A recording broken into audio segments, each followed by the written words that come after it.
Hai, Assalamualaikum. Bertemu lagi kita dalam siri yang ketiga. Masih lagi tajuk yang sama, Matematik Pengguna Percukaian. Standard Pembelajaran 4.1.2 Jenis-jenis cukai.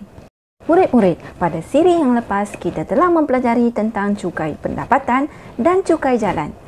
Pada video kali ini, cikgu akan menerangkan pula berkaitan dengan cukai pintu, cukai tanah serta cukai jualan dan perkhidmatan.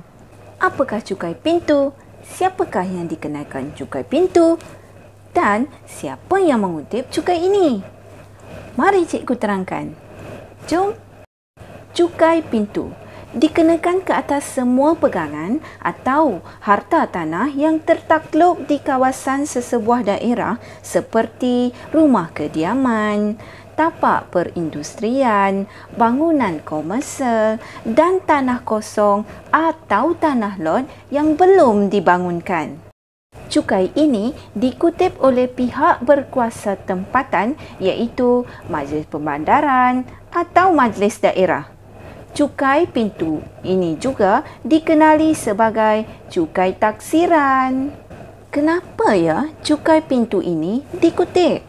Hasil kutipan cukai digunakan untuk membiayai kos penyelenggaraan bandar seperti mengangkut sampah, membersihkan longkang-longkang, mengecat semula bangunan-bangunan lama, menaik taraf semula jalan dan sebagainya. Kos cahaya lampu tepi jalan juga ditanggung oleh Majlis Perbandaran dengan menggunakan hasil cukai pintu yang dikutip. Mari kita lihat pula kesan pengelakan cukai pintu. Bagi kesalahan yang pertama, jika seseorang individu tidak menjelaskan bayaran cukai dalam tempoh yang ditetapkan atau mempunyai tunggakan, pihak berkuasa tempatan akan mengeluarkan notis dalam borang E di bawah Akta Kerajaan Tempatan 1976-Akta 171 Seksyen 147 dan 148. Sekiranya individu itu masih gagal menjelaskan tunggakan dalam tempoh 15 hari selepas notis diserahkan, pihak berkuasa tempatan akan mengeluarkan waran tahanan dalam borang F dan harta mudah alih boleh disita di bawah Akta Kerajaan Tempatan 1976-Akta 171 Seksyen 147 dan 148.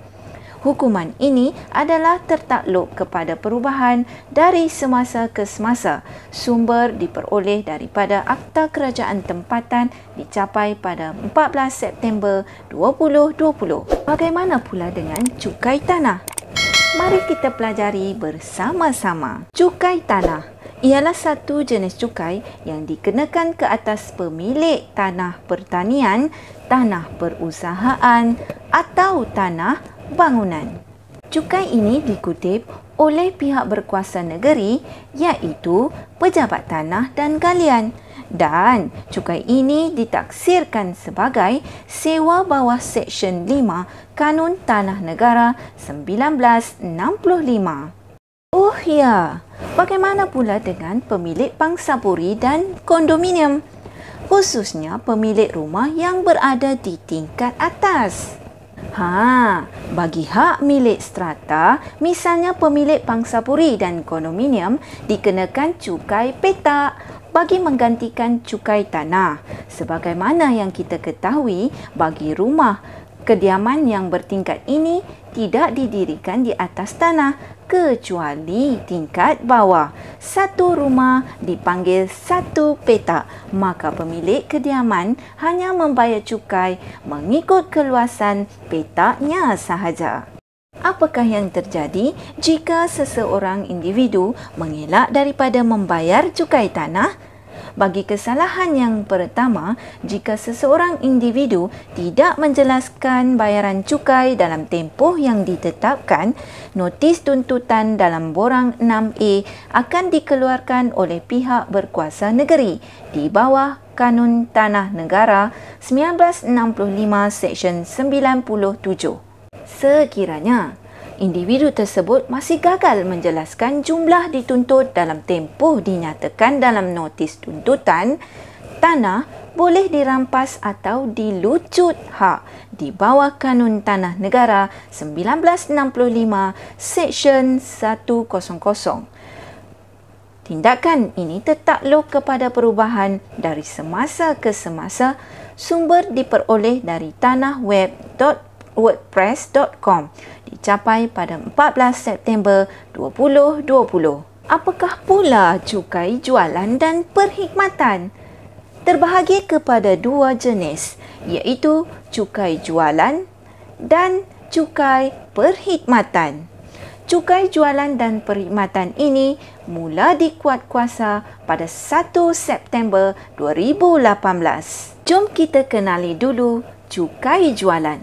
Cukai jualan merupakan cukai yang dikenakan sekali sahaja atas pelbagai barangan bercukai pada peringkat pengeluaran atau pengimportan. Pengeluar atau pengimport dengan nilai jualan barangan melebihi RM500,000 setahun perlu didaftarkan di bawah Akta Cukai Jualan 2018. Cukai perkhidmatan pula ialah cukai yang dikenakan terhadap pengguna yang menggunakan perkhidmatan bercukai tertentu seperti hotel, insurans dan takaful, telekomunikasi, kad kredit, penyediaan makanan dan minuman dan sebagainya. Bagi pembekal perkhidmatan, contohnya hotel, insurans dan takaful, telekomunikasi, kad kredit, dengan nilai perkhidmatan bercukai yang disediakan melebihi ambang RM500,000 setahun perlu didaftarkan di bawah Akta Cukai Perkhidmatan 2018. Namun, bagi pembekal perkhidmatan makanan dan minuman dengan nilai perkhidmatan bercukai yang disediakan melebihi ambang RM1,500,000 setahun perlu didaftarkan di bawah Akta Cukai Perkhidmatan 2018. Cukai jualan dan perkhidmatan ini dikutip oleh Jabatan Kastam Diraja Malaysia JKDM. Mari kita lihat senario cukai jualan dan cukai perkhidmatan. Jika pelanggan menggunakan salah satu perkhidmatan yang bercukai, dia akan dikenakan cukai perkhidmatan. Tidak semua perkhidmatan dikenakan cukai. Senarai perkhidmatan bercukai boleh dirujuk pada laman web yang dinyatakan dalam buku teks Matematik KSSM tingkatan 5 muka surat 102. Dan jika pengguna membeli barangan yang bercukai, dia juga secara tidak langsung membayar cukai jualan. Senarai barangan yang dikenakan cukai boleh juga dirujuk pada buku teks muka surat yang sama.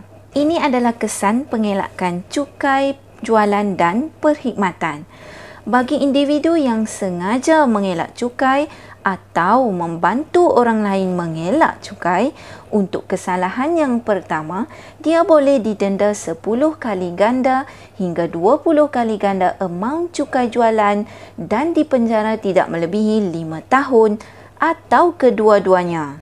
Sekiranya individu itu masih melakukan kesalahan yang sama pada kali kedua atau berikutnya, dia boleh didenda 20 hingga 40 kali ganda amaun cukai jualan atau dipenjara tidak melebihi 7 tahun atau kedua-duanya di bawah Akta Cukai Jualan 2018, Akta 806, Seksyen 86-1 dan 86-2. Jika amaun cukai yang dielakkan tidak dapat ditentukan, dia boleh didenda RM50,000 hingga RM500,000 atau dipenjara tidak melebihi 7 tahun atau kedua-duanya di bawah Akta Cukai Jualan 2018 kurungan Akta 806 Seksyen 86-3. Sekiranya ada pihak yang membantu dalam penyediaan penyata cukai yang kurang benar, dia boleh didenda RM2,000